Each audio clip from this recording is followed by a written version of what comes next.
I love to travel. And when I travel, one of the things that I always try to do if I have time is to seek out art museums. And of course, I've been to the big, well known art museums like the Louvre in Paris or MoMA in New York. Here in Washington, D.C., we have the incredible Smithsonian museums. But even in other cities, like in Tel Aviv last year, went to a wonderful art museum that had some great exhibits.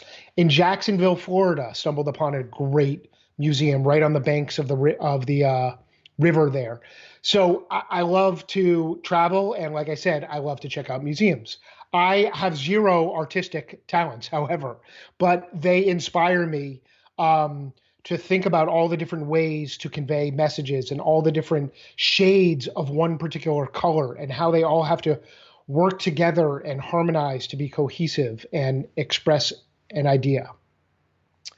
A great painting involves a lot of planning and a lot of coordination, right? It involves choosing colors, choosing a medium, what kind of textures there are, and what is being painted, what is the image or the work itself. Maybe it's abstract, but maybe it's realist.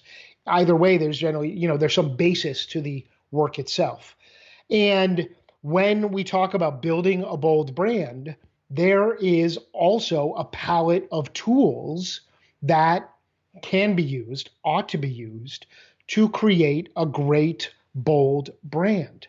Now, first, I want to point out you can read a lot more about creating bold brands and these tools that I'm about to talk about in my book, Building a Bold Brand.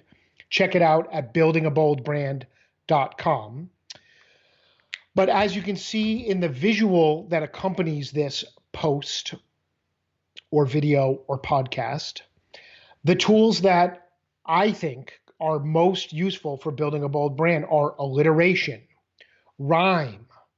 Alliteration, I gave an example on a recent episode of Brooklyn Baritone for a great podcast name, that alliterating strong B sound.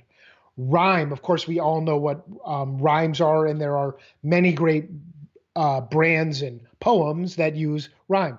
Portmanteau, another important tool for building bold brands to create unique, more protectable words.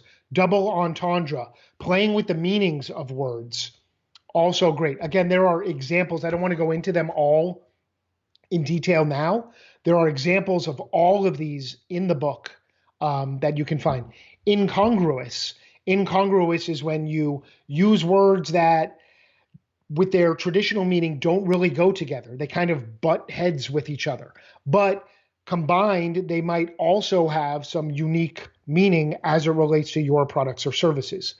Puns and plays on words are also great tools for building bold brands, like Chad Barr, Barr's podcast name, Raising the Bar, a fun play on words.